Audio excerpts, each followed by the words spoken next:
Never run out of battery again with the INIU portable charger, the slimmest 10,000 milliamp hour power bank that keeps your devices charged on the go. Stay powered up wherever you go. Click the link in the video description to shop now on Amazon.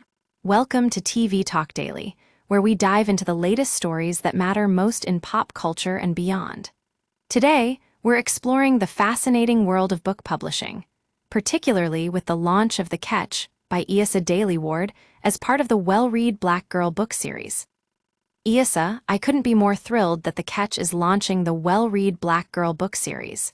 It's such a perfect way to kick things off. What does being part of this community mean to you? And more broadly, how does community, both the ones we build and the ones we inherit, shape your writing? Glory Edom, Yrsa, I couldn't be more thrilled that The Catch is launching the Well-Read Black Girl book series. It's such a perfect way to kick things off. What does being part of this community mean to you? And more broadly, how does community, both the ones we build and the ones we inherit, shape your writing? Yrsa Daley-Ward, The Catch launching the Well-Read Black Girl book series feels like a deep alignment. With its roots in amplification and truth-telling, this community feels like home to me. It's not just about being seen, it's about being understood. Community, in every sense, is the undercurrent of my work. The ones we're born into, the ones we choose, and the ones we long for all leave marks. I write from that place of longing and remembering, trying to belong and trying to break free. Glory Edom, how would you describe your debut novel, The Catch, in 3 words? Yrsa Daley-Ward, dark, tender, oddball. Glory Edom, you've lived such a beautifully layered life. Your roots stretch across Jamaica, Nigeria, England, and South Africa. That kind of global perspective is rare and so rich.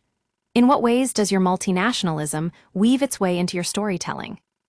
Yrsa Daley-Ward, South Africa is not part of my heritage, but it's somewhere I lived for a while and profoundly affected me. When your roots stretch across so many places, you learn early on that there isn't just one way to see the world or yourself in it. That multiplicity seeps into everything I write, different cultural codes, rhythms, tensions.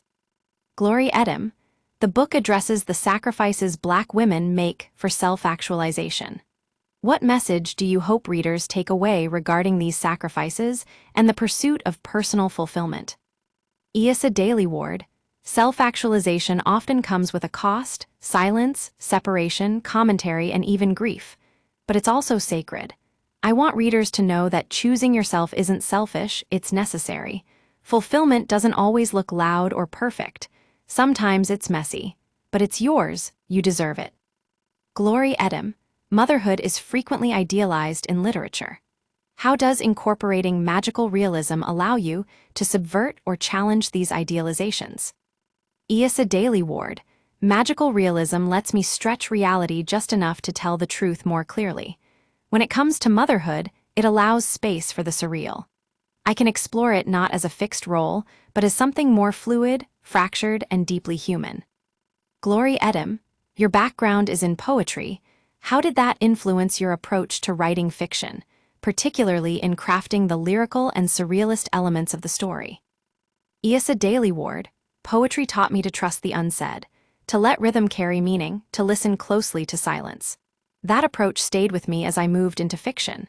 I think of the novel as a long poem with characters and consequences. Every line still has to sing. Leaned on what poetry teaches you, how to land an emotion in a single line, let an image do the heavy lifting, and trust the reader to feel what's not directly stated. Glory Edom, I'm always curious about the act of unlearning or challenging what feels familiar. Did you have to unlearn or relearn anything in the process of moving from poetry to fiction? Yrsa Daley-Ward, more than anything, I had to trust that my poetic instincts wouldn't disappear, they'd just evolve. And they did, they helped me write a novel. Glory Edom, what's on the horizon for you? Anything you can share? Yrsa Daley-Ward, I'm working on a few new projects that feel like natural extensions of The Catch. More stories circling memory, longing, and the strange, tender ways we become ourselves.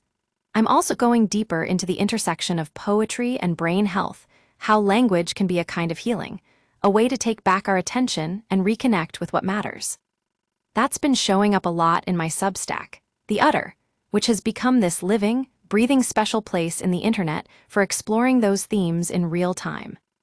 Glory Edim, and finally, Yrsa, as we celebrate the launch of The Catch, I want to leave our viewers with a final thought. What do you hope readers take away from your story?